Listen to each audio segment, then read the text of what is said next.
When Egypt Covington walked into a room, people noticed. She was so beautiful. Men flocked around her. And when she'd sing, people listened. She had a voice that could roll out there. She could belt. She had power in her voice. Although blues was her favorite, Egypt could sing anything. She won Country Idol here in Michigan. Offstage, her career was also hitting a high note. She had finally found a job that she really liked. She was working for a beverage distribution company, and she knew that she had a future there. She was also passionate about Curtis Meadows. She loved Curtis. The two met nearly a decade ago, and the attraction was immediate. Since she met him and knew him. You had a crush on her? Yes, most definitely. Most definitely. But in the beginning, their schedules made dating difficult. She was a bartender. I have a daughter. I was more of what you say, a 9-to-5er, and I'm going to work, she's coming home from work. For years, they were on and off, out of sight, but never out of mind.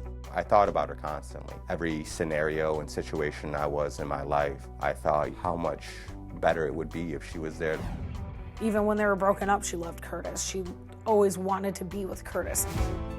And after almost 10 years, Curtis was finally ready to commit. I think Curtis finally got to a point where he said, I can't let you go. You know, I'm in love with you. What had changed? We were on the same schedule. We could have a dinner and eat at 8 p.m. together, which you would say a normal relationship. So it was great. It was perfect. So perfect, the two decided to take the next step. I was moving in July. My lease was up. Lindsay Briley says Egypt was excited about the move. In fact, it was the last thing the two talked about the night her best friend was violently murdered. What is the last thing you said to her? And that I was too tired to come over and she should try to come over my house. And she said that she had to go clean and get ready for Curtis to move in. A text to Curtis a couple of hours later is the last time he'd ever hear from the love of his life. I lay down. It was a little after 10 o'clock, and I told her good night, and I loved her, and she said nighty-night. The next day, his usual good morning text got no reply. Usually she's pretty quick within responding, you know, within 5 minutes, 10 minutes. So I sent her another one. Throughout the day, his texts and phone calls strangely went unanswered. So after a late Father's Day dinner with his daughter, Curtis headed over to Egypt's house. Tried calling her one last time on the way to her house, and no answer. When he turned onto her street, Seen her car in the driveway, and my stomach just sank. I just knew something was right. I knew the ideal of her forgetting her phone was no longer there. Egypt lived in a duplex with her little dog Ruby. When Curtis walked up, he noticed the door was open. I took a step in, 2 steps, and I yelled her name, Egypt, and her dog, Ruby, barked.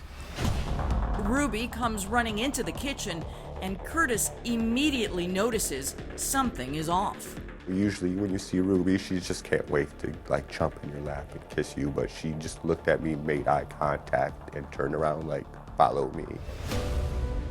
What Curtis saw when he followed Ruby will haunt him for the rest of his life. And I seen her feet, and then I took one more and I seen her.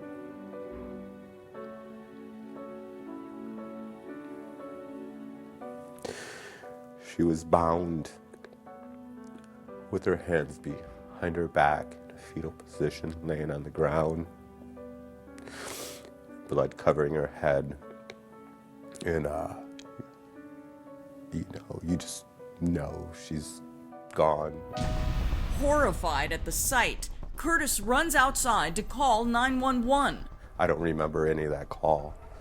I don't remember anything thereafter. It was just like I blinked. Egypt Covington had been shot one time in the back of the head. Her depraved killer didn't stop there. Her sister said that she had been tied up with Christmas lights. Yes. Was she tied to the front or the back? Back. She was laying with her left side of her face down, kind of like in a fetal position with her hands bound behind her back. There was no sign of forced entry or of a robbery. Ruby is believed to be the only witness to the killing. Poor Ruby was there by herself with her the entire time. If only Ruby could talk. I know. I know. I called around to experts to find out if she ran into the person that did it, would they react differently? And they said she could. She could shy back from them, but it's not a proven study. Had Egypt's neighbors across the hall in her duplex been home that night, her family says they surely would have heard the gunshot.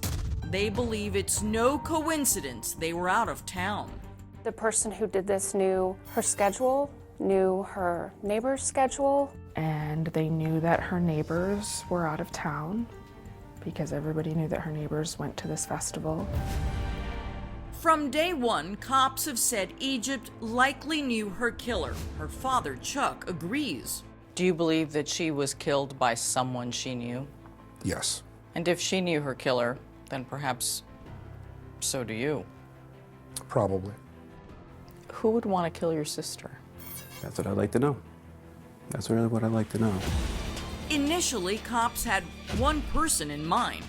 Generally, when someone is found murdered, the police always look at the significant other. Yes. Which would be you in this case.